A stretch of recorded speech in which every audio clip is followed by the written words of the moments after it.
سب سے بڑا ذکر، مجسم ذکر قرآن ہے۔ الذکر انا نحن نزلنا الذکر وانا له لحافظون۔ وہ الذکر کون سا ہے؟ قرآن۔ اسی کو فرمایا، میں نے وہ آیت سنائی تھی کہ لوگ تنزیہ کہتے تھے، یا ایھا الذی نزل علیہ الذکر انک لمجنون۔ حضور سے مخاطب ہو کر کہتے ہیں فلاں جس کے اوپر کے اس کے خیال کے مطابق ذکر نازل ہوا ہے، ہم تو تمہیں پاگل سمجھتے ہیں۔ وہاں بھی لفظ کیا ہے؟ الذکر۔ تو معلوم کیا ہوا؟ انا انزلنا الیک الذکر لتبین للناس ما نزل الیہم۔ یہ الذکر ہے، تو اس سے بڑا ذکر کوئی نہیں۔ تلاوت قرآن، تدبر قرآن، غور و فکر قرآن کا، قرآن کو یاد کرنا۔ اس پر میرا کتاب چاہے مسلمانوں پر قرآن مجید کے حقوق، اب تو یہاں شاید کوئی کتاب موجود نہیں رہی ہے، اور اگر آپ کو ضرورت ہوتی ہے پاکستان سے منگا لیتے ہیں، ہر شے پڑھیے، انشاءاللہ آ جائے گی چیز۔ نمبر 2 ذکر کیا ہے؟ اقیم الصلاۃ لذکری، نماز کو قائم کرو میری یاد کے لیے۔ یہ ذریعہ ذکر میں وہ تو ہے ہی مجسم ذکر، اور یہ ذریعہ ذکر میں سب سے اہم ہے۔ یہ عملی ذکر بھی ہو رہا ہے اور قولی بھی ہو رہا ہے۔ سورہ فاتحہ پڑھی آپ نے، قرآن شریف کی کچھ آیات پڑھی، پھر رکوع کیا۔ یہ رکوع جو ہے یہ آپ کا عملی ذکر ہے کہ آپ نے اپنے وجود سے اللہ کی عظمت کو تسلیم کیا۔ پھر آپ سجدے میں گرے، یہ آپ کا عملی ذکر ہے کہ اپنے وجود سے آپ نے اللہ کی عظمت کو اور تسلیم کیا۔ تیسری چیز ہے مسنون دعائیں اور مسنون اذکار، جو حضور سے ثابت ہے۔ ہمارے ہاں کیا ہو گیا؟ مجھے فلاں بزرگ نے یہ چیز بتائی ہے، وہ تو پڑھتے چلے جا رہے ہیں، نہ قرآن سے دلچسپی، نہ اذکار مسنونہ سے دلچسپی، ادعیہ معصورہ۔ آپ غور کریں گے کہ زندگی کے ہر عمل کے لیے حضور کی دعا موجود ہے۔ صبح اٹھے دعا ہے، آنکھ کھلتے بیت الخلاء میں داخل ہونے لگے دعا ہے، نکلے دعا ہے، وضو کرنے بیٹھے دعا ہے، فارغ ہوئے دعا ہے، مسجد کے لیے گھر سے نکلے دعا ہے، مسجد میں داخل ہوئے دعا ہے، مسجد میں تو ہے ہی ذکر، نماز ہے، تلاوت ہے، باہر نکلے دعا ہے، گھر میں داخل ہونے لگے پھر دعا ہے، سواری پر سوار ہو رہے ہیں دعا ہے، اتر رہے ہیں دعا ہے، شیشہ دیکھ رہے ہیں دعا ہے، کپڑے پہن رہے ہیں دعا۔ زندگی کا کوئی عمل نہیں یہاں تک کہ جو تعلق زن و شو ہے، جس کو کہ خالص حیوانی بات سمجھا جائے گا، اس کے لیے بھی دعا ہے۔ غفلت میں وہ کام بھی نہیں کرتا، سمجھ رہے ہیں آپ؟ اب آپ غور کیجئے، اس میں کوئی اضافی وقت نہیں لگا، کوئی اضافی پوسچر اختیار نہیں کیا، آپ نے یوں بیٹھو، اس طرح بیٹھو، یوں کرو، کوئی آپ کا وقت اضافی نہیں لگا۔ جو کام کر رہے ہیں اور آپ اللہ کو یاد کر رہے ہیں، اور وہ اللہ کی یاد اس کام کی مناسبت سے ہے۔ ان ادعیہ معصورہ سے 2 تعلق جڑ گئے انسان کے۔ دعا کس سے کر رہے ہیں؟ اللہ سے، جڑا کہ نہیں؟ اور یہ الفاظ کس کے ہیں؟ محمد رسول اللہ کے۔ تو آپ کے 2 تعلق جڑ گئے۔ آپ اپنی جی سے گھڑ کر دعا مانگیں گے تو پہلا تعلق ہو جائے گا، دوسرا نہیں ہوگا۔ بہتر سے بہتر دعا مانگ لیں آپ، لیکن حضور سے جو معصور اور مسنون الفاظ جب آپ زبان سے نکالتے ہیں تو آپ کا تعلق اللہ سے بھی ہوا بذریعہ دعا، اور وہ الفاظ چونکہ حضور کے ہیں صلی اللہ علیہ وسلم تو حضور کے ساتھ ہوا۔ یہ تیسرا درجہ ہے۔ چوتھے درجے میں مانتا ہوں کہ ایک ہوتی ہے خاص کسی شخص کے امراض کی تشخیص کرنے کے بعد تجویز۔ کوئی اگر طبیب ہے، ماہر طبیب روحانی، وہ آپ کو دیکھے گا تو اندازہ لگائے گا کہ آپ میں کیا کمی ہے، اس کے مطابق آپ کو ذکر بتائے گا۔ بھئی فلاں آیت کا مراقبہ کیا کرو۔ کسی میں بزدلی ہوتی ہے، کسی میں مال کی محبت زیادہ ہوتی ہے، کسی میں توکل کی کمی ہے، کسی میں شہرت کی خواہش ہے، نمایاں ہونے کا جذبہ ہے، کسی میں تکبر ہے۔ سب کا ایک سا برس تو نہیں ہوتا نا۔ تو یہ در حقیقت اندھے کی لاٹھی سے نہیں چلنے والی بات، یہ تو ماہر کا کام ہے کہ وہ تجویز کرے کہ تمہارے لیے خاص طور پر ذکر۔ در حقیقت ہمارے جو یہ سلسلے تھے سلوک کے، یہ بڑے ماہر ہوتے تھے، یہ لوگ بڑے ماہر اطباء تھے۔ یہ جو علم نفسیات ہے اس کے ہمارے صوفیاء سے بڑھ کر کبھی کوئی عالم گزرا ہی نہیں دنیا میں۔ فرائیڈ کیا ہے اور ایڈلر کیا ہے اور یونگ کیا ہے، بچے ہیں ہمارے صوفیاء اکرام نے جس طرح انسان کی نفسیات کو سمجھا، اور وہ ان کی مناسبت سے تجویز کرتے تھے۔ لیکن اس کو رکھا جائے گا چوتھے نمبر پر، جیسے مولانا احمد علی صاحب فرمایا کرتے تھے بھائی اس آیت کا مراقبہ کیا کرو۔ مراقبہ کیا مانی؟ اب ان الفاظ کو بھی ہم نے خام خواہ کچھ خاص ایک شکل دے دی۔ مراقبہ کیا؟ توجہ کرنا، دھیان کرنا، خاص اس آیت کے اوپر، اس کے معانی پر اپنے ذہن کو جمانا۔ وہ کیوں ہے؟ تاکہ آپ کے اندر جو کمی ہے اس کی تلافی اس سے ہے۔ لیکن یہ کہاں آئے گا؟ چوتھے نمبر، سمجھ گئے؟ تو نفاق سے بچنے کا ذریعہ، پریونشن کیا ہے نفاق سے؟ دوام ذکر، نہ تمہیں تمہاری اولاد، نہ تمہارے اموال، نہ تمہاری تجارت، نہ کاروبار اللہ کے ذکر سے غافل نہ کر سکے۔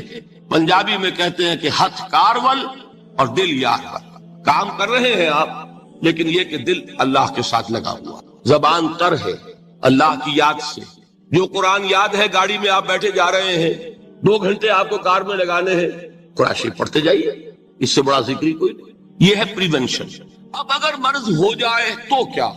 اس کے لیے 2 چیزیں ضروری ہیں۔ ایک دیکھیے عجیب ہے، یہ نفاق کا علاج انفاق سے، صرف ایک الف لگانا، انفاق کے معنی اور ہے، یہ بنا ہے کس سے؟ نفقت الدراہم، پیسے ختم ہو گئے، مک گئے، یا نفق الفرس، گھوڑا مر گیا۔ تو مال کو کھپانا، لگانا اللہ کی راہ میں، اگر دل میں نفاق کی کوئی آلائش آئی ہے تو اس کا ازالہ ہوگا انفاق فی سبیل اللہ سے۔ مال اللہ کی راہ میں دیجئے، صدقہ کیجئے، خیرات کیجئے، دیجئے، اللہ کے دین میں لگائیے، جتنا لگائیں گے نفاق دھل جائے۔ اس لیے کہ اصل سبب نفاق کا ہے ہی حب دنیا، دنیا کی محبت، لہذا اس کا ازالہ ہوگا جو سب سے محبوب شے ہے، مال۔ انہ لحب الخیر لشدید، مال محبوب ترین ہے کہ نہیں؟ لہذا اس کو اللہ کی راہ میں لگائیں گے تو وہ نفاق دھل جائے گا۔ اور ایک اور چیز ہے جو بہت اہم ہے، بہت ہی شعوری طور پر اس کا اہتمام کیجئے۔ جس وقت دین کے کسی فرض کی انسان کو سمجھ آ جائے، اس کا شعور پیدا ہو جائے، پھر ڈیلے نہ ہو، ذرا سا ڈیلے جو ہے اس پر عمل کرنے میں، یہ در حقیقت نفاق کو جڑ پکڑنے کا موقع دینا ہے۔ امیڈیٹ ایکشن، ایک بات سمجھ میں آ گئی، فوراً عمل۔ اس میں شیطان کیا کرتا ہے؟ ذرا ٹھہر جاؤ، ابھی دیکھو یہ فرض ہے، یہ ذمہ داریاں ہیں، یہ کرنا ہے، وہ پھر لگا دینا اپنے آپ کو۔ بہت سے لوگ کہتے ہیں بس یہ ریٹائرمنٹ کے بعد تو سارا میں دین کے لیے وقف کر دوں گا۔ اول تو خدا کے بندے تمہارے اندر رہ کیا جائے گا ریٹائرمنٹ کے بعد؟ سارا تو کھپ چکو گے، رہ کیا جائے گا؟ دوسرے یہ کہ یہ بھی جان لیجئے کہ کار دنیا کسے تمام نہ کر، ریٹائرمنٹ کے بعد کون فارغ ہو جاتا ہے؟ بیٹوں بیٹیوں سے فارغ ہوئے تو پوتے پوتیاں موجود ہیں، نواسے نواسیاں موجود ہیں، کبھی بھی وہ بوجھ ختم نہیں ہوتا زندگی کا۔ وہ تو یہ کہ آج بات سمجھ میں آئی ہے تو آج عمل ہونا چاہیے۔ قرآن مجید میں سورہ انعام میں بڑی شدید وعید آئی ہے، الفاظ ہیں یہ، وَنُقَلِّبُ أَفْئِدَتَهُمْ وَأَبْصَارَهُمْ كَمَا لَمْ يُؤْمِنُوا بِهِ أَوَّلَ مَرَّةٍ۔ انسان پر ایک حقیقت کا انکشاف ہوا کہ یہ بات حق ہے، فوراً تسلیم کر، کسی مصلحت کی وجہ سے، کسی بزدلی کی وجہ سے، کسی لالچ کی وجہ سے، کسی اپنی سیادت یا قیادت کی وجہ سے، کیسے مان لوں؟ لوگ کہیں گے کہ یہ نیچے ہو گیا، وہ اونچا ہو گیا، جس کی بات مانی، کسی وجہ سے رک گئے تو اللہ تعالیٰ اندر سے وہ جو استعداد ہے حق کو پہچاننے کی وہ سلب کر لیتے ہیں۔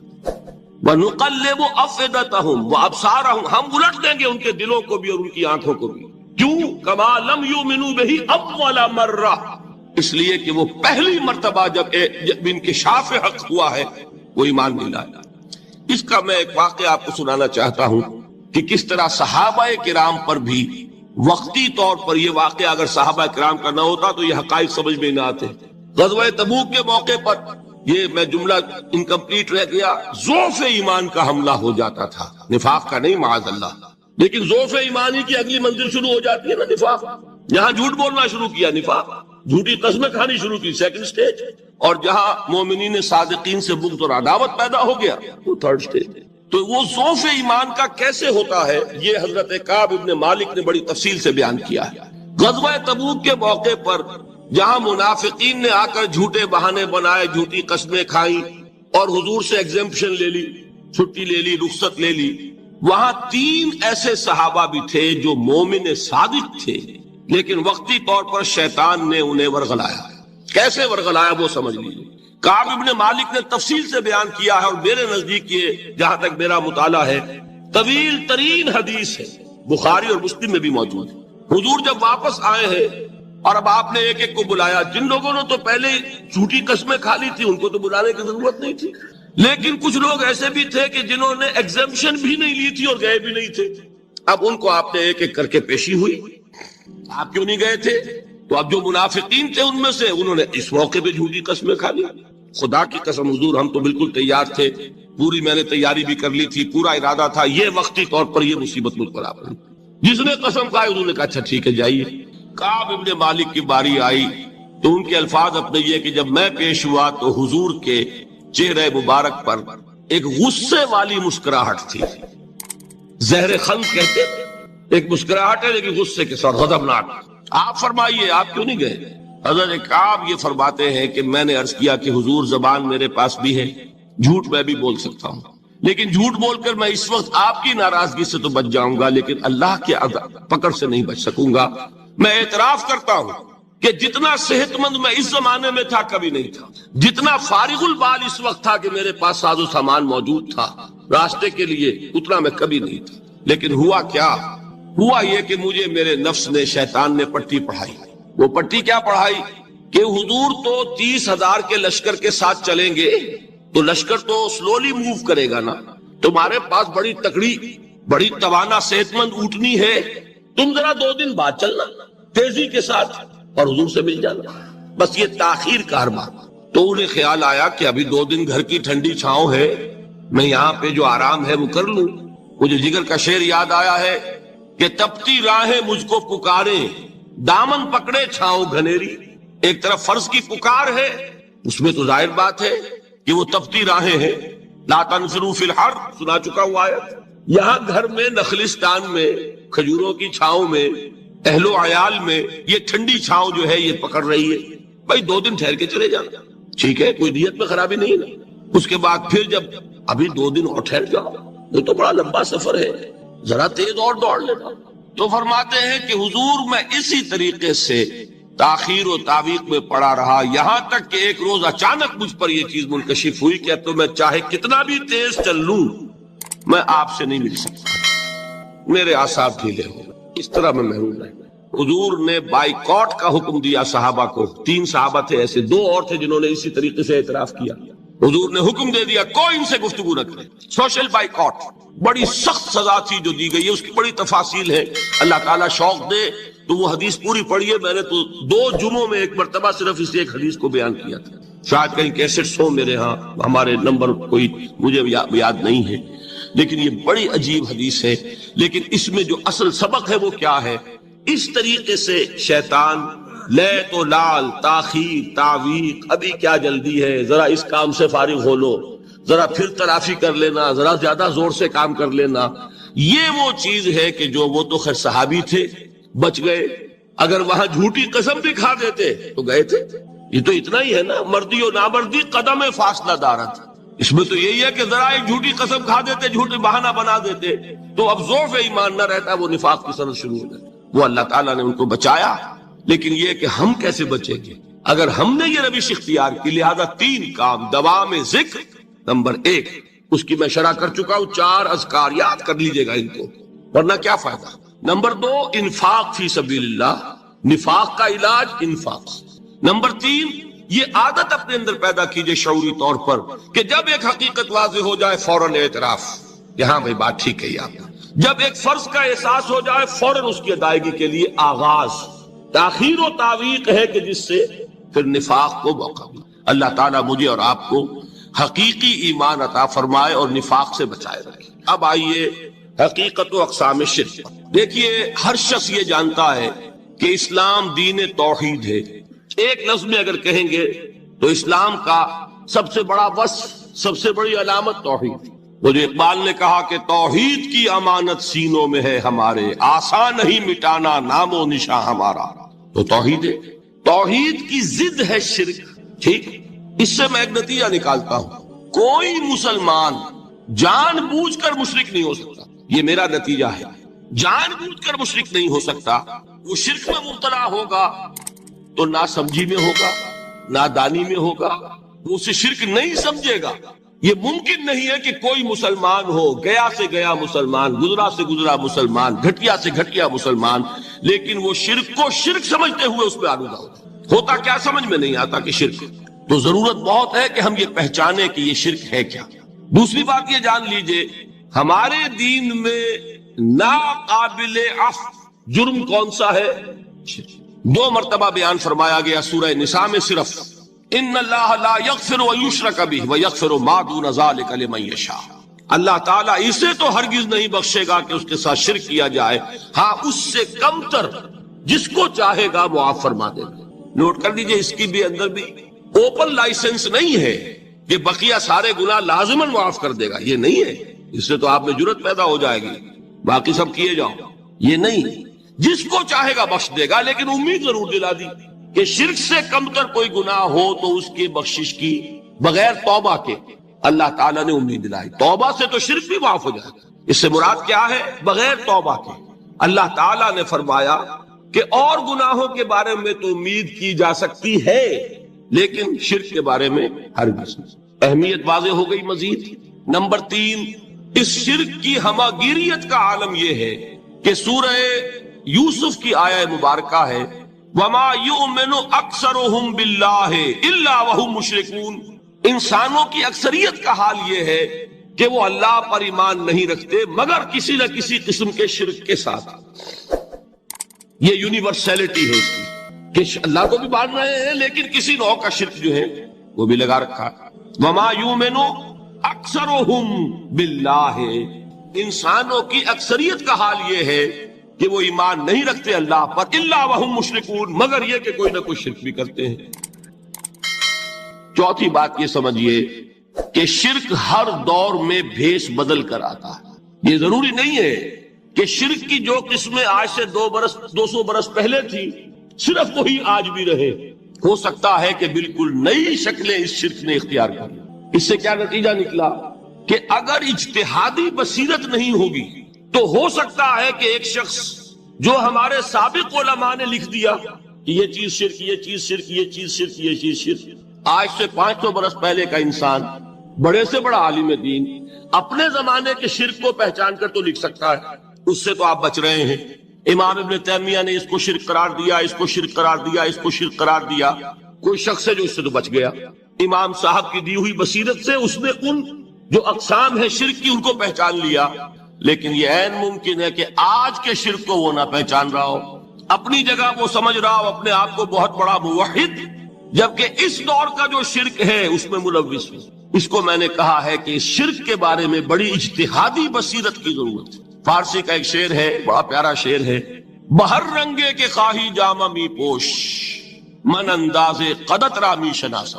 اپنے محبوب سے کہہ رہا ہے شاعر کہ تم جس طرح کا چاہو لبادہ اوڑھ لو، میں تمہیں تمہارے قد سے پہچان لوں گا، کتنا ہی چھپا لو اپنے آپ کو، کیسے ہی لباس بدل لو۔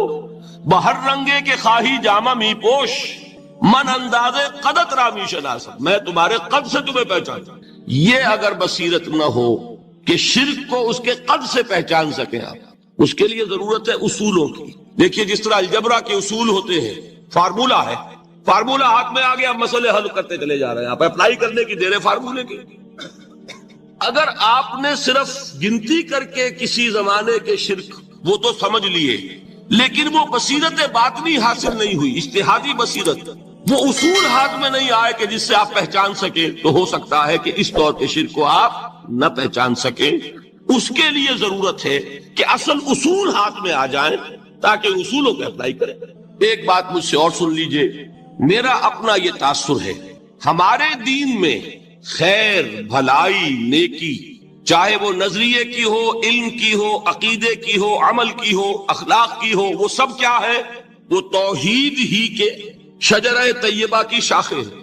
اور شر، برائی، گمراہی، خیالات کی ہو، نظریات کی ہو، علم کی ہو، عقیدے کی ہو، عمل کی ہو، اخلاق کی ہو، سب کے ڈانڈے شرک کے شجرہ خبیثہ سے ملتے ہیں۔ اس شجرہ خبیثہ کے برگوبار ہے جو بھی برائی ہے، عمل کی یا علم کی، اور اس شجرہ طیبہ کے برگوبار ہے جو بھی خوبی ہے، عمل کی یا عقیدے۔ یہ میرا تاثر ہے، اور جب تک اس انداز میں وہ آپ کو اندرونی رشتے ظاہر نہیں ہوں گے، آپ پر منکشف نہیں ہوں گے، وہ اجتہادی بصیرت جو ہے پیدا نہیں ہو سکے۔ اب آئیے ایک اور بات دیکھیے، شرک میں اور الحاد میں کیا فرق ہے، یہ بھی ہم نہیں سمجھتے۔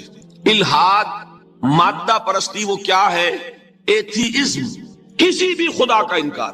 ہمارے آج کے دور کی سب سے بڑی گمراہی یہ ہے۔ شرک کیا ہے؟ خداؤں کو ماننا، یہ کیا ہے؟ تھیزم ہے، لیکن پولی تھیزم ہے۔ توحید کیا ہے؟ مونو تھیزم ہے، ایک خدا کا ماننا۔ لیکن شرک کے اندر ایک اور حقیقت کو پہچان لیجئے، شرک میں ہمیشہ ٹاپ پر ایک خدا کو مانتے ہیں، باقی سارے خدا نیچے ہوتے ہیں، اوپر جا کر وہ توحید ہوگی ہمیشہ۔ کوئی مشرکانہ نظام ایسا نہیں ہے جو ٹاپ پر جا کر توحید نہ بنے۔ دیکھیے ہندو دیویاں دیوتا بے شمار، لیکن مہادیو وہ بھی کیا دو ہیں؟ مہادیو وہ تو ایک ہے۔ انگریزی میں گاڈز گاڈیسز، لیکن وہ چھوٹے جی سے لکھے جائیں گے، چھوٹے جی سے لکھے جانے والے گاڈز اینڈ گاڈیسز۔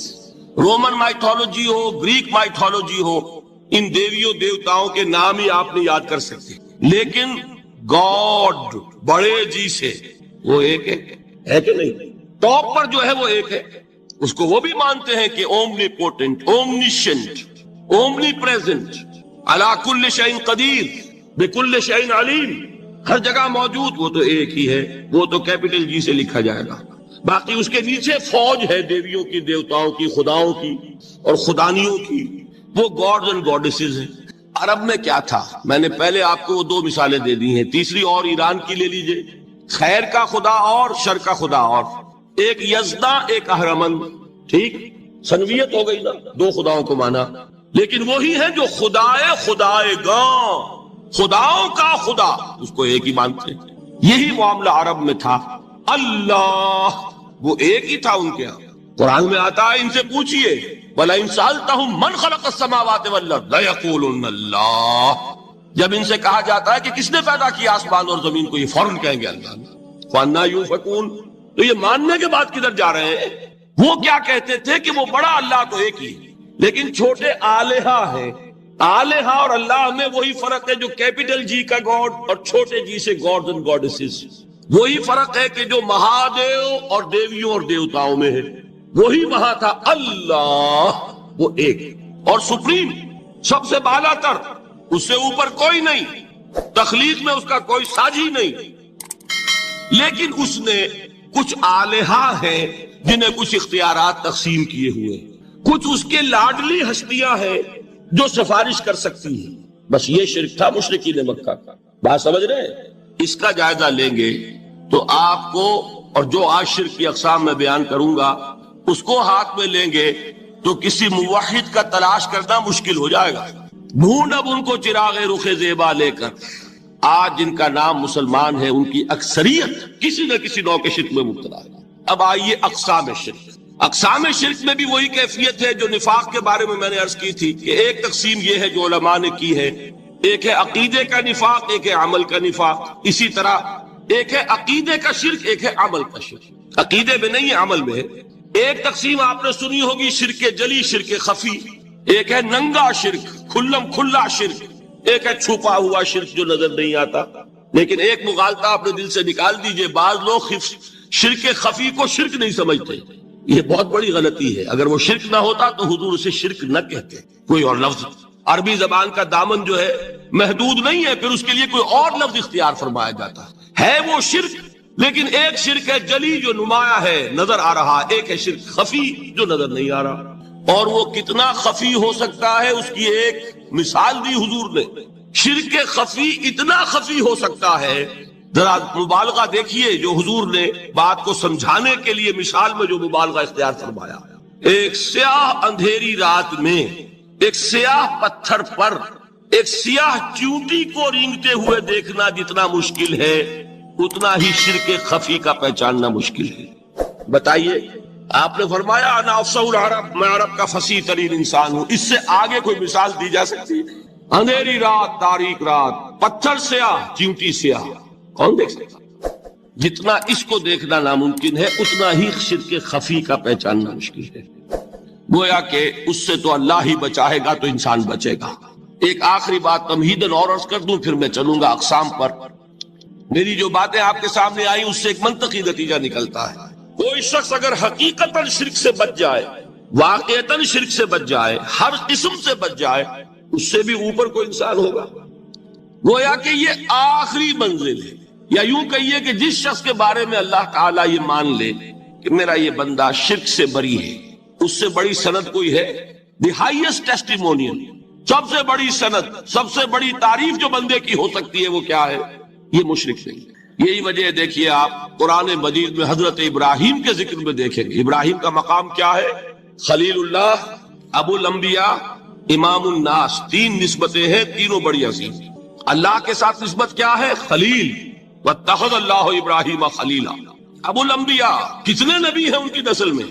اسحاق اور اسماعیل سے چلیے، پھر یعقوب اور یوسف، اور پھر چلیے موسیٰ اور ہارون، اور پھر چلیے سارے انبیاء بنی اسرائیل کے، حضرت عیسیٰ، پھر یہاں تک کہ محمد الرسول اللہ کس کی اولاد ہے؟ ابراہیم کی، ابو الانبیاء۔ اور نمبر 3، انی جاعلک للناس اماما، امام الناس۔ اور قرآن میں جو سب سے بڑی سند انہیں دی جاتی ہے وہ کیا؟ وما کان من المشرکین، وہ ابراہیم مشرکین میں سے نہیں تھے۔ معلوم ہوا کہ یہ سب سے بڑی سند ہے، سب سے بڑا سرٹیفکیٹ ہے، سب سے بڑا ٹیسٹیمونیل ہے جو اللہ کی طرف سے کسی کو مل جائے۔ میں جو اقسام شرک بیان کرنا چاہتا ہوں تو میری تقسیم ذرا مختلف ہے۔ اب وہ ذرا اپنے ذہن میں وہ نقشہ بنا لیجئے، آپ بنایا کرتے ہیں، ایک اس کو پھر 3 میں تقسیم کیجئے۔ شرک کی 3 بڑی بڑی قسمیں ہیں۔ شرک فی الذات نمبر 1، شرک فی الصفات نمبر 2، شرک فی الحقوق نمبر 3۔ اور یہ میں عرض کر دوں آپ سے پہلے ہی، یہ مضمون بہت طویل ہے، میں آج صرف یہ کروں گا کہ خاکہ مکمل کر دوں۔ اب اس خاکے میں رنگ بھرنا، وہ تو ایک موضوع پر شرک فی الذات پر پوری تقریر ہونی چاہیے، شرک فی الصفات پر ہونی چاہیے۔ ایک گھنٹے کے میرے 6 کیسٹ ہیں اللہ کے فضل و کرم سے، جو کئی سال سے وہ پھیل رہے ہیں۔ 6 گھنٹے میں میں نے ان چیزوں کو بیان کیا، وہ موجود ہوں گے، لیکن آج وہ خاکہ ذہن میں بنا لیجئے، اور کچھ آپ کو الجبرے کے فارمولے ہاتھ میں آ جائیں تاکہ خود آپ میں صلاحیت پیدا ہو جائے پرکھنے کی کہ اس فارمولے کو اپلائی کر کے دیکھ لیں یہ شرک ہے یا نہیں۔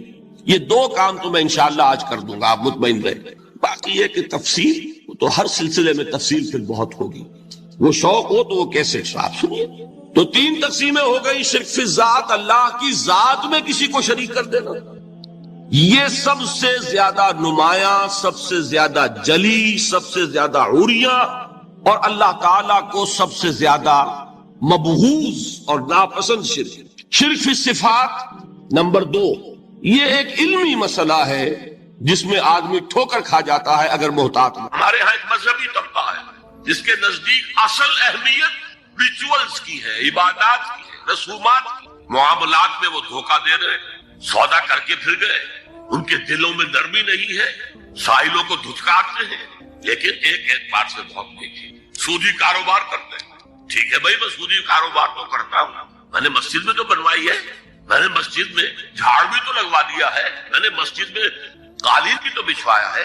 تو نیکی کا ایک تصور یہ ہے، اس کے بالکل برعکس ایک تصور ہے جدید تعلیم یافتہ طبقات کا تصور۔ آپ نے بارہا سنا ہوگا گفتگو، بھائی اصل نیکی یہ ہے کہ کوئی کسی کو دھوکہ نہ دے، جھوٹ نہ بولے، وعدہ پورا کر، اپنا فرض صحیح طور سے ادا کر، کہیں ملازم ہے تو اپنے فرائض صحیح طور سے ادا کر۔ باقی رہ گئی نماز روزہ، یہ تو انفرادی باتیں ہیں، یہ کوئی کرتا ہے تو اپنے لیے نہیں کرتا ہے تو کوئی بات نہیں۔ یہ دونوں ایک دوسرے کے بالکل برعکس تصور، اور یہ ہمارے معاشرے میں جدید تعلیم یافتہ طبقات کا تصور نیکی اور ہمارے قدیم علماء اور ان کے زیر اثر جو عوام ہیں ان کے تصور نیکی میں یہ زمین و آسمان کا فرق۔ آپ کو معلوم ہے کہ اپنی جسم فروش عورتیں جو ہیں وہ بھی نیکی کا کوئی نہ کوئی کام کرتی ہیں۔ آپ دیکھیں گے محرم میں سیاہ کپڑے پہن کے جلوس کے آگے آگے جا رہی ہیں، سبیلے لگا رہی ہیں، مختلف مزاروں میں جب عرس ہوتا ہے وہاں جاتی ہے، دھمال کھیلتی ہے، وہی سیاہ کپڑے پہنتے ہیں، وہ بھی اپنے آپ کو مطمئن کرتے ہیں۔ مشہور ہے ایک واقعہ شہنشاہ عالمگیر اورنگزیب کا، اس نے دلی میں گانے بجانے پر پابندی لگائی۔ اب ظاہر بات ہے جن کا یہ پیشہ تھا ان کا دھندا ختم تو آمدنی ختم، لاکھ کوششیں کی لیکن اورنگزیب ٹس سے بس نہیں ہوئی۔ تو انہوں نے ایک عجیب ترکیب کی، وہ دریائے جمنا بالکل ساتھ بہتا تھا، یہ قلعہ اس شکل میں بنایا گیا، اب تو ذرا فاصلے پر، تو ایک کشتی میں وہ جمع ہو گئے، سازندے بھی اور ساز بھی، اور گاتے بجاتے ہوئے۔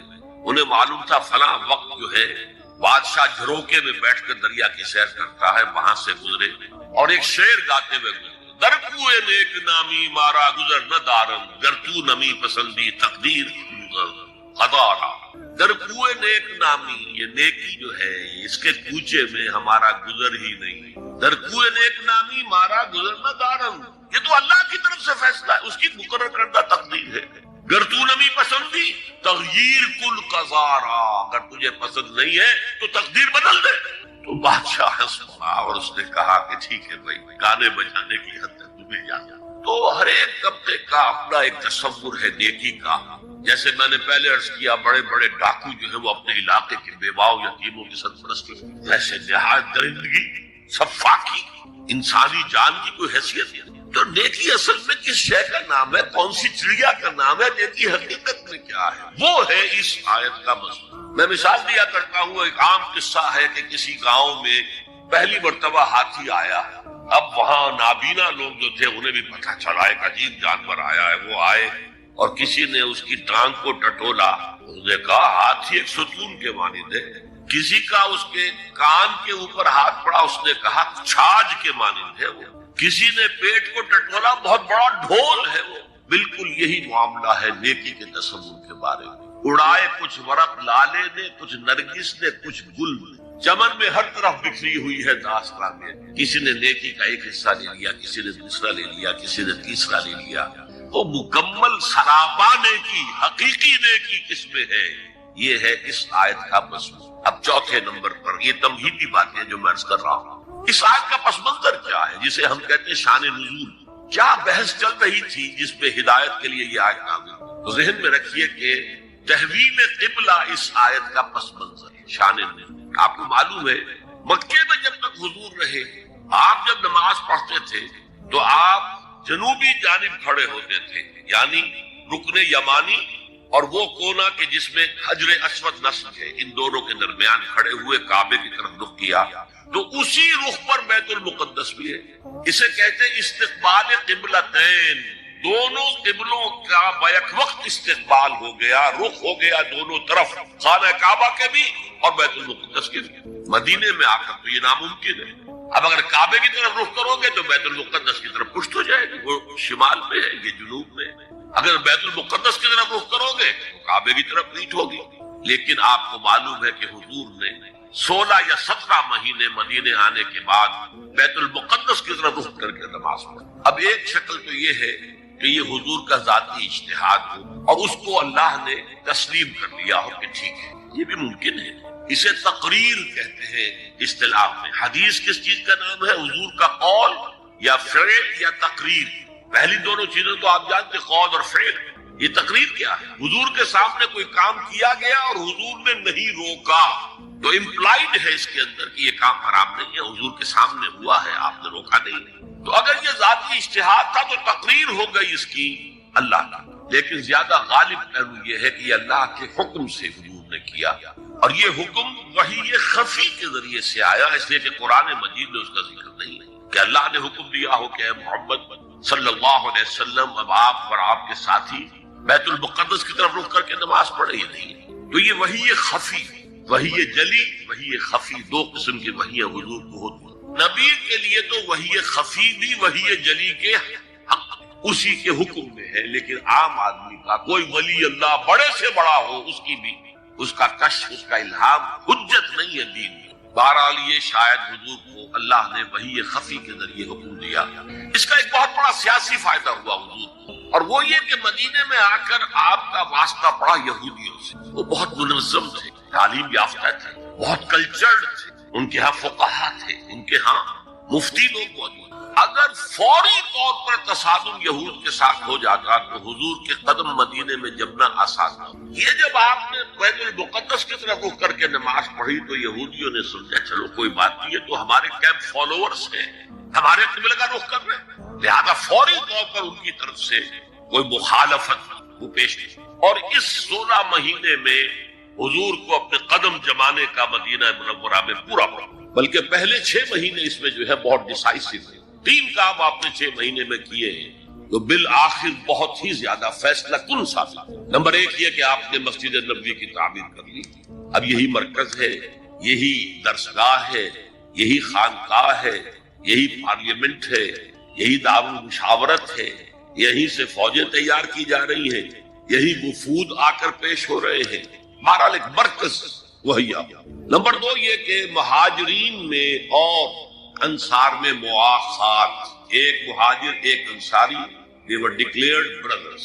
یہ تھی انٹیگریشن آف دی سوسائٹی۔ اور تیسرا کام آپ نے یہ کیا اسی دوران میں، جس کا تعلق اس حکمت عملی کے ساتھ بہت گہرا بن جاتا ہے، کہ یہود کو جکڑ لیا ایک معاہدے میں، میثاق مدینہ، کہ اگر مدینے پر کوئی باہر سے حملہ آور آیا تو ہم سب مل کر واحد امت کی حیثیت سے مدینے کا دفاع کریں گے، جوائنٹ ڈیفنس آف مدینہ کا پیکٹ۔ اور یہ چیز بھی حضور کی کامیابی میں بہت فیصلہ کن ثابت۔ تو اس اعتبار سے یہ تحویل قبلہ جب پھر ہوئی ہے، اور میں نے جو کہا تھا کہ اللہ نے ہی کوئی حکم دیا تھا وحی خفی کے ذریعے، وہ اس سے ثابت ہوتا ہے کہ نہ صرف بہت سے مہاجرین پر یہ بات شاخ گزر رہی تھی، خود حضور پر بھی شاخ گزر رہی تھی کہ میں پیٹھ کیے ہوئے ہوں کعبے کی۔ چنانچہ قرآن مجید میں آیا ہے، قد نرا تقلب وجهك في السماء، اے نبی ہم آپ کے چہرے کا، نگاہوں کا آسمان کی طرف اٹھنا بار بار دیکھتے رہے، آپ منتظر تھے کہ وقت آئے، حکم آئے، وحی آئے، اور میں رخ بدل گیا۔ وما جعلنا القبلة التي كنت عليها الا لنعلم من يتبع الرسول ممن ينقلب على عقبيه، یہ اللہ نے اپنی طرف منسوب کر دیا، اور ہم نے وہ قبلہ جس پر تم اب تک رہے ہو 16 مہینے 17 مہینے، یہ مقرر کیا تھا تاکہ دیکھ لے کہ کون ہے رسول کا اتباع کرنے والے اور کون ہے جو اپنے الٹے پاؤں پھر جانے والے۔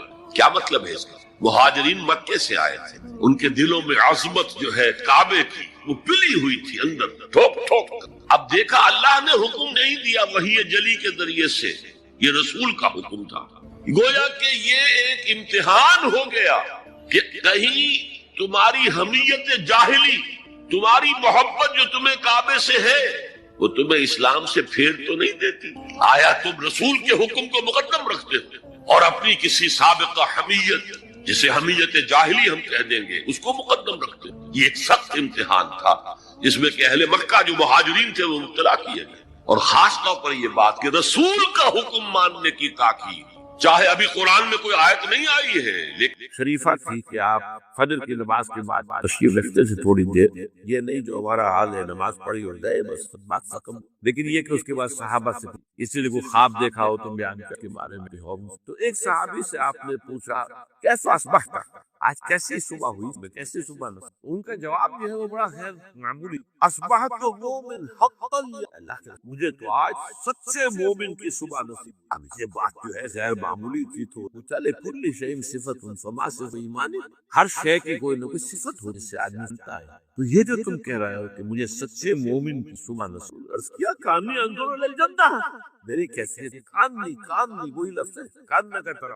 کانی انظر الی الجنہ، مجھے تو محسوس ہوتا میں جنت کو دیکھ رہا ہوں، وکانی انظر الی النار، اور مجھے تو یقین ہے کہ ایسے جیسے کہ میں دیکھ رہا ہوں جہنم۔ تو یہ کیفیت جو ہے ایمان کی شدت، ایمان کا اس درجے میں ہو، یہ احسان اسلام، اس میں اللہ کے لیے جد و جہد، اللہ کے لیے محنت، اللہ کے لیے بھاگ دوڑ، اللہ کا خوف، اللہ کی نیت، استحضار اللہ فی القلب، اللہ کی عبادت، اللہ کی یہ تمام جو کیفیت ہے، اس سب کے اندر حسن پیدا ہو جائے، نکھار پیدا ہو جائے، خوبصورتی پیدا ہو جائے۔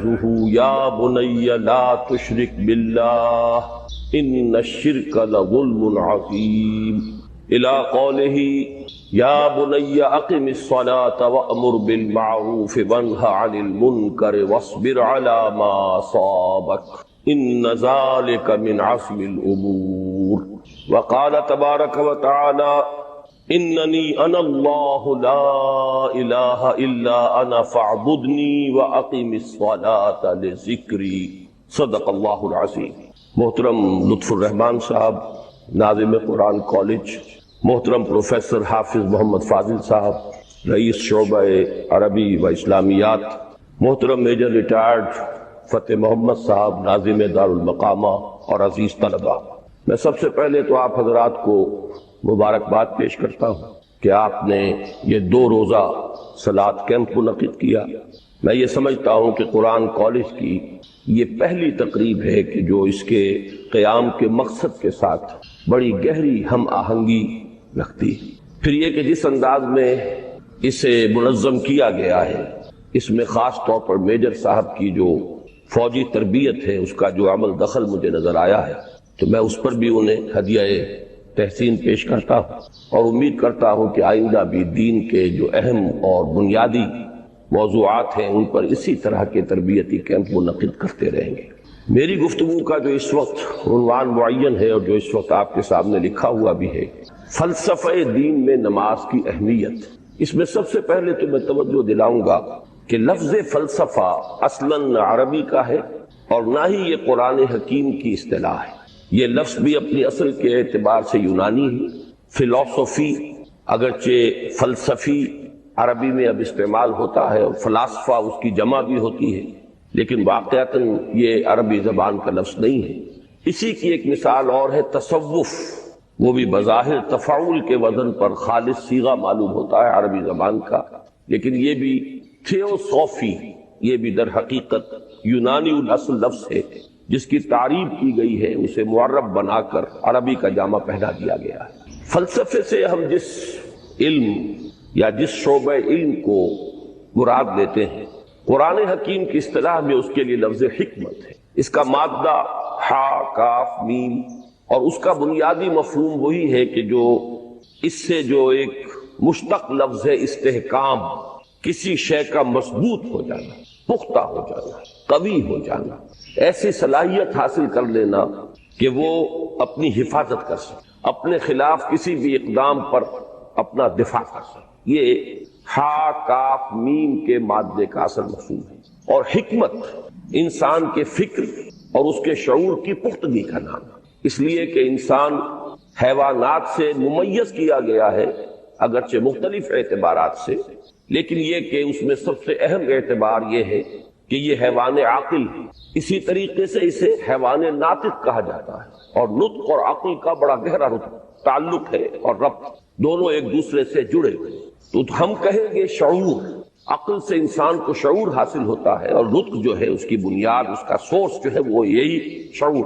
تو انسانی فکر کی پختگی، انسانی شعور کی پختگی، اس کے اندر ایسی صلاحیت کا پیدا ہو جانا کہ وہ حقائق تک رسائی حاصل کر سکے، اس میں اتنی قوت پیدا ہونا کہ وہ صحیح رخ پر، صحیح رخ سے موڑنے والے جتنے محرکات ہیں ان کے مقابلے میں اپنا دفاع کر سکے، یہ حکمت ہے۔ لہذا فلسفہ دین کی بجائے اب آپ اپنے ذہن میں حکمت دین کا لفظ رکھیں، اور اب غور کیجئے کہ حکمت دین میں صلاۃ کے مقام کو سمجھنے کے لیے ہمیں یہاں سے ابتدا کرنی چاہیے کہ حکمت دین کا سب سے بنیادی مسئلہ کون سا؟ حکمت دین کا سب سے اہم، سب سے بنیادی، اولین مسئلہ معرفت خدا ہوگی۔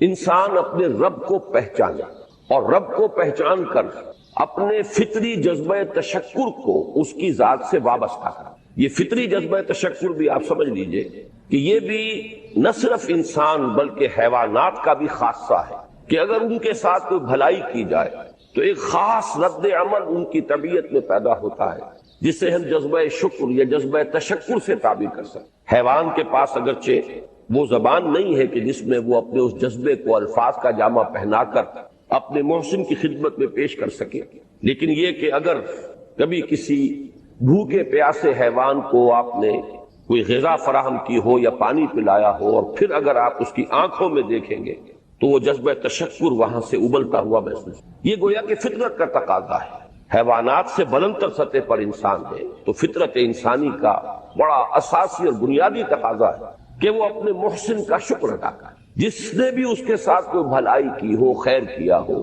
اس کی کوئی احتیاج پوری کی ہو، اس کی کوئی ضرورت پوری کی ہو، اس کا وہ شکر بجانا۔ تو یہ فطری جذبہ تشکر جب تک عقل انسانی اپنے اصل محسن اور مربی کو نہیں پہچانتی تو یا تو یہ منتشر رہتا ہے یا بھٹکتا رہتا ہے۔ چنانچہ شرک کی جو ساری تاریخ ہے اس کا تجزیہ کریں گے تو بات یہی نظر آئے گی کہ اس جذبہ تشکر نے اپنے علم کی کوتاہی کی وجہ سے، اپنے فہم کی کوتاہی کی وجہ سے مختلف اشیاء کے ساتھ یا مظاہر قدرت کے ساتھ اپنے آپ کو منسلک کر لیے۔ مثلاً یہ کہ یہ بات غلط نہیں ہے کہ ہماری دنیا کا یہ سارا نظام جو ہے اس میں سورج کی حرارت کو بہت بڑا دخل حاصل، ساری انرجی جو ہمارے پاس ہے اس کی سورس تو اصل میں وہ سولر انرجی ہے۔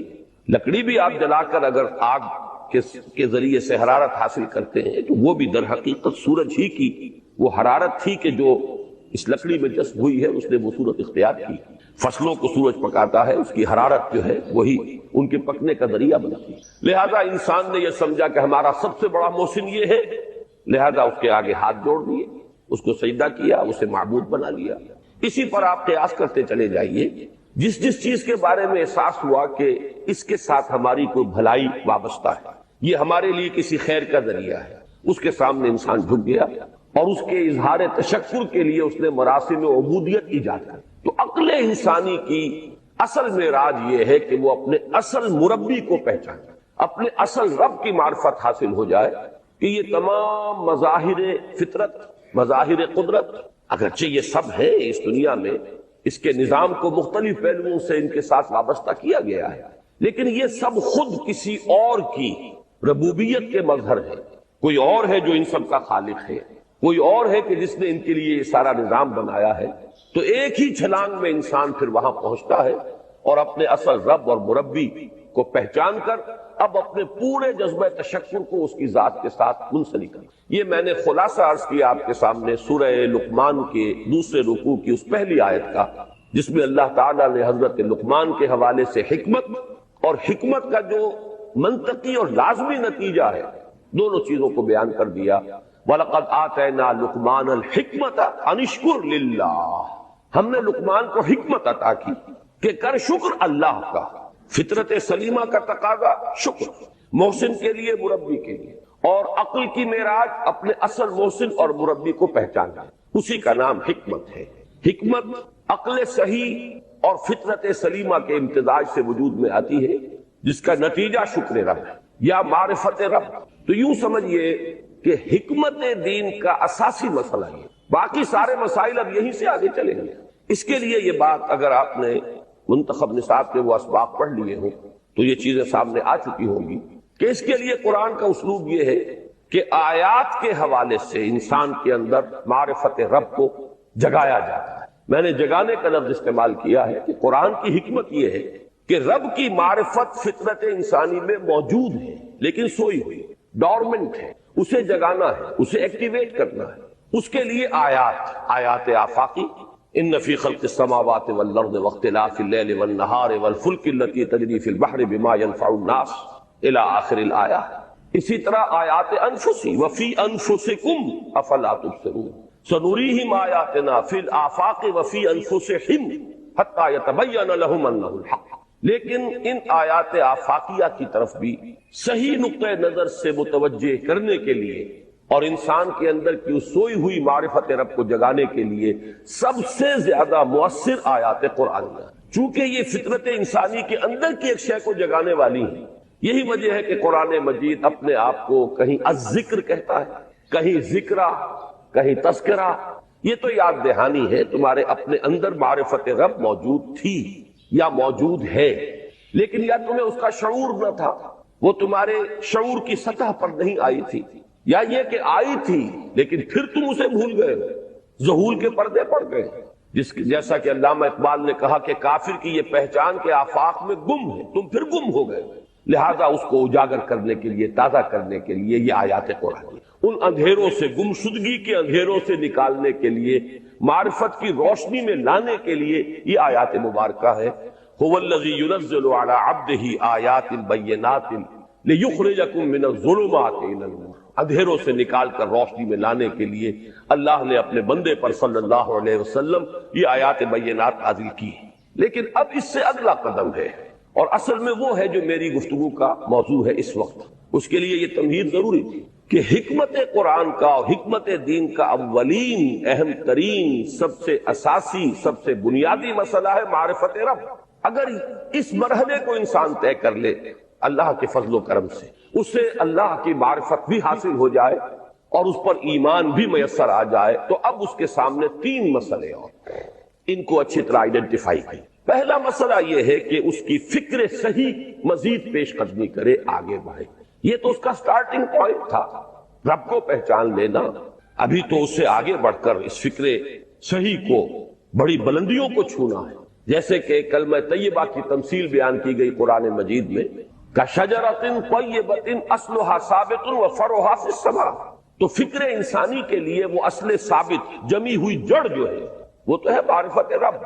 لیکن اب یہ فکر ترقی کرے گی، یہ نشو و نما پائے گی، یہ آگے بڑھے گی، اس کی شاخیں یہ آسمانوں سے بات کریں گی، آسمانوں کی بلندیوں کو چھوئیں گی۔ تو سب سے پہلا مسئلہ ہے فکر صحیح کی مزید پیش رفت، پیش قدمی۔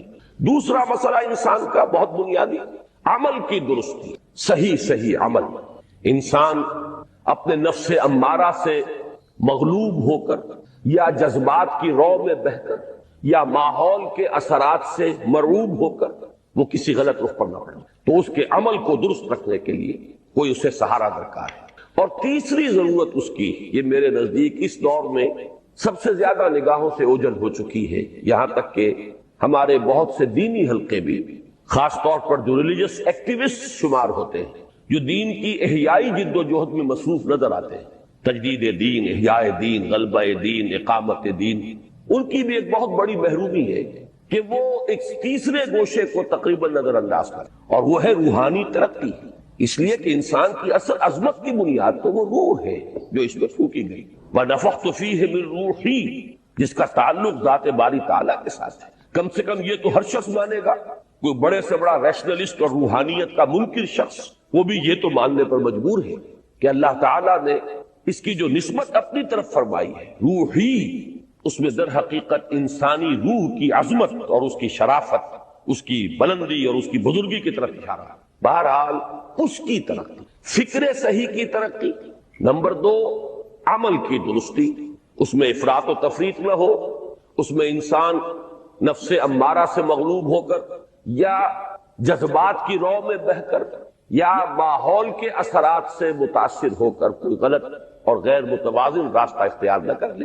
اور نمبر 3، روحانی طرف۔ اب ان میں سے پہلی چیز کو لیجئے، فکر صحیح کے مزید ارتقاء اور اس کی مزید پیش قدمی کے لیے قرآن حکیم نے بھی سورہ آل عمران کے آخری رکوع میں ذکر کو سب سے پہلے اور سب سے اہم عامل کی حیثیت سے شمار کیا۔ چنانچہ اس کی پہلی آیت جو ہے سورہ آل عمران کے آخری رکوع کی، اس میں تو وہی مضمون جو میں بیان کر چکا وہ آیا ہے، ان فی خلق السماوات والارض واختلاف اللیل والنہار لآیات لأولی الالباب، یقیناً آسمان اور زمین کی تخلیق میں اور دن اور رات کے الٹ پھیر میں نشانیاں ہیں ہوش مندوں کی۔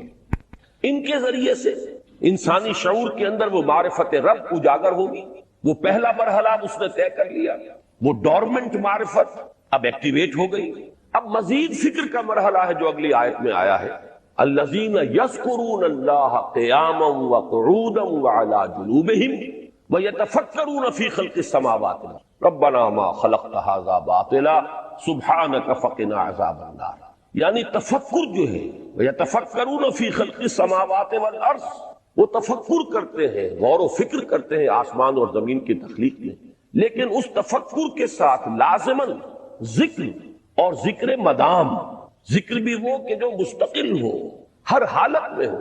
الذین یذکرون اللہ قیاما وقعودا وعلی جنوبہم، وہ لوگ کہ جو اللہ کو یاد رکھتے ہیں، اللہ کا ذکر کرتے ہیں، کھڑے ہوئے بھی، بیٹھے ہوئے بھی، اور اپنے پہلوؤں کے بل یعنی لیٹے ہوئے بھی۔ اب ان تین کے سوا تو کوئی پوزیشن انسان کی نہیں ہے، اسی کا نام ہے دوام ذکر۔ اور اس کے ساتھ اگر وہ تفکر کرتے ہیں تو ان کا فکر اگلی منزل تک پہنچتا ہے۔ میں اس پر زیادہ بحث اس وقت نہیں کروں گا، اس وقت میں نے چونکہ وہ 3 باتیں بیان کی تھی، میں درجہ بدرجہ چاہتا ہوں کہ آگے بڑھوں اور ایک حد سے زیادہ کسی بھی مسئلے میں تجاوز نہ کروں۔ یہ جو بات سورہ آل عمران کی آخری رکوع کی اس دوسری آیت میں آئی ہے، اسی کو مولانا روم نے بیان کیا ہے بہت ہی سادہ لیکن بڑے پرمغز شعر میں۔ این قدر گفتیم باقی فکر کن، فکر اگر جامد بود رو فکر کن۔ اس قدر تو ہم نے تمہیں بتا دیا، سمجھا دیا، یہ بات تو آ گئی تمہارے عقل میں، اب جاؤ خود غور کرو، مزید آگے پیش قدمی کرو۔ این قدر گفتیم باقی فکر کن، فکر اگر جامد بود رو فکر کن۔ فکر میں جمود آ جائے، فکر سست پڑ جائے تو جاؤ پھر ذکر کرو۔ تو یہ ذکر اور فکر گویا کہ گاڑی کے 2 پہیے ہیں کہ جن سے فکر انسانی صحیح رخ پر آگے بڑھے۔ اگر یہ ذکر ساتھ نہیں رہے گا تو فکر انسانی کج ہے، تاثریا میر و دیوار کج۔ پھر وہ فکر جو ہے وہ بلندی کو کتنے ہی پہنچ جائے لیکن وہ ٹیڑھی بلندی ہوگی، وہ صراط مستقیم پر پیش قدمی کرنے والا فکر ہے۔ اسی کو علامہ اقبال نے اپنے 2 اشعار میں کیونکہ انہوں نے مولانا روم کو اپنا پیر بھی تسلیم کیا ہے، مرشد رومی. تو یہ فکر جو ہے، یہ خیال جو مولانا روم نے پیش کیا، اسی کو علامہ اقبال نے 2 اشعار میں میں سمجھتا ہوں کہ مزید شکوہ کے ساتھ، مزید خوبصورت اور حسین انداز میں پیش کیا ہے.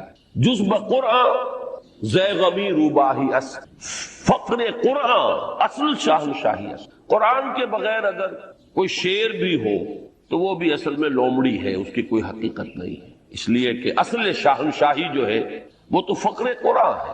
اب فقر قرآن کیا ہے؟ فقر قرآن اگر آپ لکھا ہوا دیکھیں گے اس کو تو اس کے آگے یہاں اب سوالیہ نشان آ جائے گا. فقر قرآن یعنی سوچو فقر قرآن کیا ہے، اور جواب ہے اختلاط ذکر و فکر. فقر قرآن امتزاج سے وجود میں آتا ہے کہ اس میں ذکر بھی ہو، فکر بھی ہو. اور فکر را کامل نہ دیدم جز میں ذکر، میں نے فکر کو کبھی بھی اپنی منزل مقصود تک پہنچتا ہوا نہیں پایا جب تک کہ اس کے ساتھ ذکر. تو پہلی شے تھی فکر انسانی کی صحیح رخ پر مزید پیش قدمی اور پیش رفت، اور اس کے لیے لازم ہے ذکر و فکر کا امتزاج.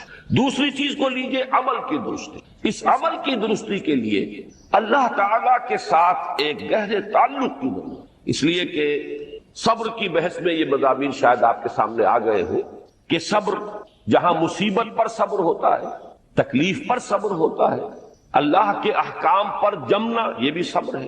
نفس کی خواہشات کی باغ کو تھام کر رکھنا، کھینچ کر رکھنا یہ بھی صبر ہے. اور استقامت کسی شے پر قائم رہنا یہ بھی صبر ہے. تو عمل صحیح پر استقامت کے لیے وَاصْبِرْ وَمَا صَبْرُكَ إِلَّا بِاللَّهِ، اس صبر کی سب سے اہم جو بنیاد ہے، اس کا جو سب سے بڑا ذریعہ ہے، اس کا جو سب سے بڑا سہارا ہے، وَمَا صَبْرُكَ إِلَّا بِاللَّهِ. اس کے لیے ضرورت ہے ایک گہرے تعلق کی کہ اللہ کے ساتھ ایک ایسا تعلق برقرار رہے جو نہ صرف گہرا ہو بلکہ دائم و قائم، مسلسل.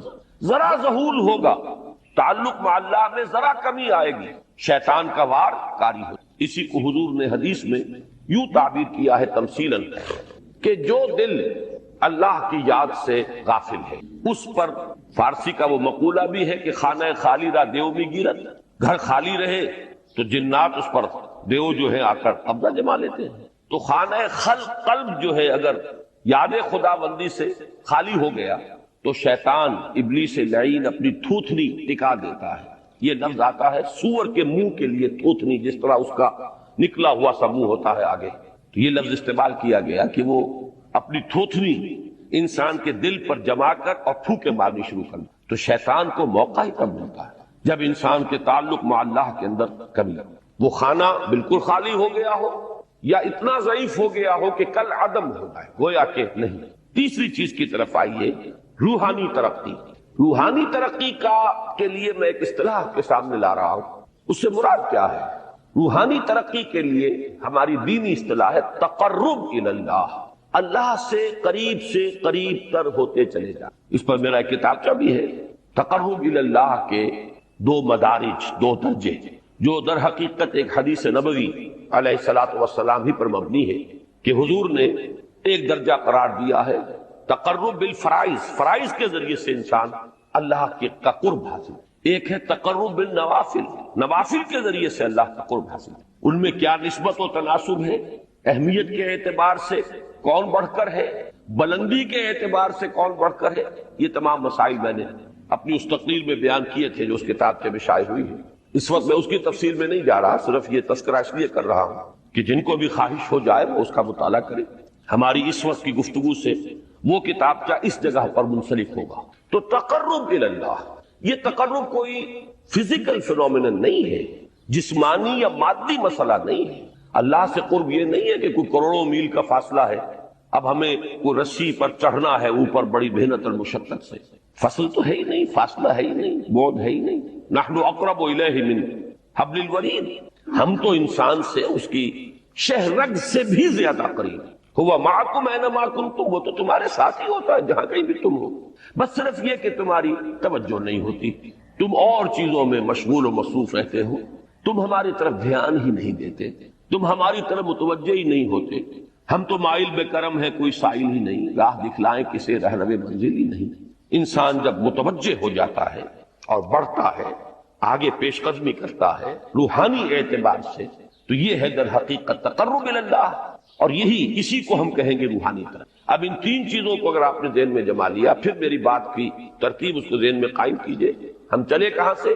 کہ دین کے ساتھ اصل مناسبت فلسفے کی نہیں، حکمت کی۔ نمبر 2، حکمت قرآنی کا پہلا اور اہم ترین اور بنیادی مسئلہ معرفت رب کا حصول ہے۔ اس کا نتیجہ شکر خدا، اس کا ذریعہ آیات آفاقی، آیات انفسی، اور سب سے بڑھ کر آیات قرآنیہ جو الذکر ہے، جو تذکرہ ہے، جو ذکر ہے۔ لیکن اس پہلے مرحلے کو اگر کوئی انسان بفضل ہی تعالی، اللہ کے فضل و کرم سے طے کر لے، اب اس کے سامنے تین مسئلے، فکر کی مزید پیش رفت، مزید پیش قدمی صحیح رخ پر، اس کے لیے ذکر اور فکر دونوں کا امتزاج، فقر قرآن اختلاط ذکر و فکر۔ الذین یذکرون اللہ قیاما وقعودا وعلی جنوبہم ویتفکرون فی خلق السماوات۔ دوسری شے عمل کا درست رہنا، نہ افراط و تفریط ہو، عدم توازن ہو، نہ انسان نفس سے مغلوب ہو جائے، نہ انسان جذبات کی رو میں اندھا ہو جائے، نہ انسان ماحول سے مروب ہو کر متاثر، صحیح رخ پر اس کا عمل۔ نمبر 3، روحانی ترقی، جو اصل حاصل ہے، جو اصل مقصود ہے۔ نمبر 2 چیز کے لیے تعلق مع اللہ ضروری، نمبر 3 کے لیے تقرب الی اللہ۔ اب غور کیجئے، ان تینوں چیزوں کا بڑا گہرا تعلق ہے نماز کے، ان تینوں کے لیے ستون کی حیثیت نماز ہے۔ لہذا ایمان کے بعد یا معرفت رب کے بعد حکمت دین کا اہم ترین مسئلہ نماز، صلاۃ، اس لیے کہ ایک طرف یہ انسان کو اللہ کے ساتھ ایک گہرے تعلق کا ذریعہ فراہم کرتا، اپنے تمام مصروفیات میں سے، ان مشغولیتوں میں جن میں گم ہونے کا خدشہ ہوتا، نکلو۔ 24 گھنٹے کے معمولات میں سے کم 5 مرتبہ تو لازماً نکلو، اور اپنے آپ کو ذرا، اپنے حواس کو بھی، اپنی باطنی کیفیات کو بھی ذرا تازہ کرو۔ اگر کوئی گندگی، نجاست، کسی طرح کی ناپاکی کا کوئی معاملہ ہے، طہارت حاصل۔ طہارت سے تمہارے اندر روح کو بھی بالیدگی ہوگی، تمہارے حواس بھی تازہ ہوں گے، تم گویا کہ بحیثیت کل تمہاری ہستی چاق و چوبند ہو جائے۔ وہ کسل، وہ سستیاں، وہ جو ایک کثافتیں ہوتی ہیں، ان سب سے نجات حاصل، اور اب اپنے رب کے حضور میں کھڑے ہو جاؤ، اس کے ساتھ اپنا عہد بھی تازہ کرو، اس کی اہم صفات کو بھی اپنے ذہن میں پھر مستحضر کرو۔ یہی وجہ ہے، دیکھیے میں نے جو آیات آپ کو شروع میں سنائی تھی، سورہ لقمان کی 2 آیتیں، پہلی آیت میں اس کا ترجمہ کر چکا، دوسری آیت وَلَقَدْ وَإِذْ قَالَ لُقْمَانُ لِابْنِهِ وَهُوَ يَعِظُهُ يَا بُنَيَّ لَا تُشْرِكْ بِاللَّهِ إِنَّ الشِّرْكَ لَظُلْمٌ عَظِيمٌ۔ اس کے بعد درمیان میں کچھ مضمون آ کر پھر وہ آیہ مبارکہ آئی، یا بنی اقم الصلاۃ وامر بالمعروف وانہی عن المنکر واصبر علی ما اصابک۔ گویا کہ اہم ترین چیز، بنیادی ترین چیز، اللہ کو محض پہچان لینا کافی نہیں ہے، یاد رکھنا ضروری ہے۔ اللہ یاد رہے گا تو فکر صحیح آگے بڑھے، اللہ یاد رہے گا اور اس کے ساتھ ایک گہرا تعلق جو ہے برقرار رہے گا تو عمل درست رہے۔ بالکل یہی بات سورہ طٰہٰ میں جو پہلی وحی حضرت موسیٰ علیہ السلام پر ہوئی، اور پہلا مخاطبہ ہے، چونکہ حضرت موسیٰ کو یہ انبیاء کرام کے مقدس گروہ میں ایک امتیازی حیثیت حاصل ہے کہ ان سے براہ راست گفتگو ہوئی ہے، اگرچہ صرف ایک پردہ تھا، اوٹ من ورائے حجاب گفتگو ہوئی ہے، لیکن یہ کہ کوئی فرشتے کا درمیانی جو ہے وہ لنک نہیں تھا، براہ راست اللہ تعالیٰ نے حضرت موسیٰ علیہ السلام سے کلام فرمایا۔ کلم اللہ موسیٰ تکلیما، موسیٰ سے تو اللہ نے کلام فرمایا جیسے کہ کلام کیا جاتا ہے۔ تو پہلا مخاطبہ ہے، یہ پہلا مکالمہ ہے، پہلی وحی کہیے، اسی میں یہ الفاظ بھی موجود ہیں، اننی انا اللہ لا الہ الا انا فاعبدنی واقم الصلاۃ لذکری۔ یہ گویا کہ حکمت قرآنی کا ایک بہت بڑا خزانہ ہے یہ آیت مبارکہ، کہ خود حضرت موسیٰ علیہ السلام کو جو ہدایت دی جا رہی ہے، میں ہوں، میں اللہ، اننی انا اللہ لا الہ الا انا، میرے سوا کوئی معبود نہیں، فاعبدنی، بس میری بندگی، میری عبادت، میری پرستش، میری محبت، اس کو اختیار کرو۔ وَأَقِمِ الصَّلَاةَ لِذِكْرِي، اور نماز کو قائم رکھو میری یاد کے۔ بلکہ اسی سلسلہ کلام میں آگے چل کر سورہ طٰہٰ میں آتا ہے، کافی گفت و شنید کے بعد جب حضرت موسیٰ نے کچھ معذرت بھی کی، کچھ دعائیں بھی کی، اللہ نے ایک دعا قبول بھی کی کہ ان کے بھائی کو بھی شریک کر دیا، حضرت ہارون کو بھی. اس کے بعد پھر جب فرمایا کہ اب جاؤ فرعون کی طرف، تو اس میں فرمایا وَلَا تَنِيَا فِي ذِكْرِي، اور دیکھنا یہ جو عظیم مشن تمہارے کندھے پر آ گیا ہے، بڑا بھاری اور کٹھن ایک فرض ہے جو تم پر عائد ہو گیا ہے، اس کے لیے سب سے بڑی تمہارے پاس جو قوت کا ذریعہ ہے وہ نماز ہے. فَلَا تَنِيَا عَنْ ذِكْرِي، میری یاد میں کبھی غفلت نہ کرنا، اس میں کبھی کوئی کمی نہ آنے دینا. جیسا کہ میں نے عرض کیا تھا کہ جیسے ہی وہ تعلق جو ہے کمزور پڑتا ہے یا منقطع ہو جائے معاذ اللہ، تو پھر انسان گویا کہ شیطان کے لیے ایک لقمہ تر بن جائے. اب آپ غور کیجئے، تیسری شے تقرب الی اللہ، اس کے حوالے سے بھی جو فرائض اور نوافل کی بات ہے اس کو اس وقت ذہن سے نکال کر یہ سمجھیے کہ اس میں نماز کا کیا مقام ہے، اس لیے کہ نماز فرض بھی ہے، نماز نفل بھی ہے، وہ تو دونوں میں شریک ہو جائے. اب اس کو لفظ صلاۃ کے حوالے سے آپ ان دونوں چیزوں کو سمجھیں. صاد لام واو یا یہ چونکہ حروف علت ایک دوسرے سے بدلتے رہتے ہیں، یہ جو مادہ ہے اس کی جو خالص لغوی اصل ہے، جو خالص عربی زبان میں اس کا بنیادی مفہوم ہے، وہ آگ جلانا یا آگ تاپنا یا آگ سینکنا، حرارت حاصل. لہذا بار بار آتا ہے جہنم کے ذکر میں اسلوہا، اب جلو اس میں، تاپو اس کو، یہ سینکے گی تمہیں. بلکہ تفتلون کا لفظ آیا ہے حضرت موسیٰ کے کلام میں، جب وہ گئے تھے کوہ طور پر، جب پہنچ گئے تو تھے آگ کی تلاش میں، لعلکم تفتلون. تو اپنے اہل خانہ سے یہی کہا تھا کہ مجھے کہیں وہ روشنی نظر آ رہی ہے، غالباً کوئی وہاں سے آگ مل سکے گی، ورنہ یہ کہ کوئی رہنمائی کو رستہ مجھے مل سکے گا، میں وہ آگ لے آؤں گا، کوئی چنگاری وہاں سے لے آؤں، لعلکم تفتلون، تاکہ تم. اب یہ اصطلاح در حقیقت باب افتعال ہے، اور یہ تے یہاں پر توئے کی شکل اختیار کر گئی، تا نے توبل کی صورت اختیار کی سواد کی وجہ سے. بہرحال اس کا سب سے بنیادی مفہوم جو ہے وہ ہے تاپنا، سکائی حاصل کرنا، حرارت. اس کے حوالے سے سمجھ لیجئے کہ سب سے بنیادی تعلق اس کا جو ہے وہ روح کے ساتھ. روح میں محبت خداوندی کی آگ اگر ٹھنڈی پڑ گئی ہو، اگر محبت خداوندی کی حرارت میں کمی ہو گئی ہو، تو اس کو اثر نو، جس کو کہ میں آج سوچ رہا تھا تو ایک لفظ ذہن میں آیا کہ جیسے بیٹری اس کو ریچارج کیا جاتا ہے، اسی طریقے سے روح کے اندر محبت خداوندی کی اس حرارت کو اثر نو تازہ کرنا، یہ ہے در حقیقت نماز کا اصل. اس لیے کہ اس لفظ کا بنیادی مفہوم، اصل لغوی مفہوم تو یہ ہے، اگرچہ اس کا سب سے زیادہ کثرت سے جو استعمال ہوتا ہے، اور لفظ صلاۃ جس سے در حقیقت جس تصور پر مبنی ہے وہ ہے اقدام، کسی کی طرف متوجہ ہونا، اور پھر دعا. صلاۃ کا سب سے قریبی مفہوم لفظی جب بیان کیا جائے گا، اس سے مراد، اس کے معنی، تو دعا اس میں اہم ترین ہے. کسی کی طرف توجہ کرنا، مناجات کرنا، گفتگو کرنا، مخاطبہ، مکالمہ، دعا، یہ در حقیقت صلاۃ کا سب سے بڑا اصطلاحی مفہوم ہے. لیکن جو اس کا مادہ ہے، صاد لام واو یا صاد لام یا، اس کا اصل مفہوم جو ہے وہ تاپنا، حرارت حاصل کرنا. تو ان دونوں کے حوالے سے اثر، وہ تاپنا اور حرارت حاصل کرنا وہ ہے روح کے اعتبار سے. وہ جو کہا اقبال نے کہ مجھے عشق کی آگ اندھیر ہے، مسلمان نہیں راہ کا ڈھیر. یہ عشق کی آگ جب بجھ جاتی، در حقیقت یہی تو انسان کی روحانی موت ہے. یہ اب یہ نہ رہے تو چاہے منطق میں بہت انسان ماہر ہو. مجھے اقبال کا ایک شعر یاد آیا، تقابل کرتے ہوئے ایک انسان محکوم اور ایک انسان حر، آزاد انسان، ان کی نفسیات میں جو بنیادی فرق علامہ اقبال نے مختلف مواقع پر بیان کیے ہیں. محکوم ہے بیگانہ اخلاص و مروت، ہر چند کے منطق کی دلیلوں میں ہے چالاک. تو منطق کی دلیلوں میں انسان چالاک ہو جائے، اور وہ لغت ہائے حجازی کا وہ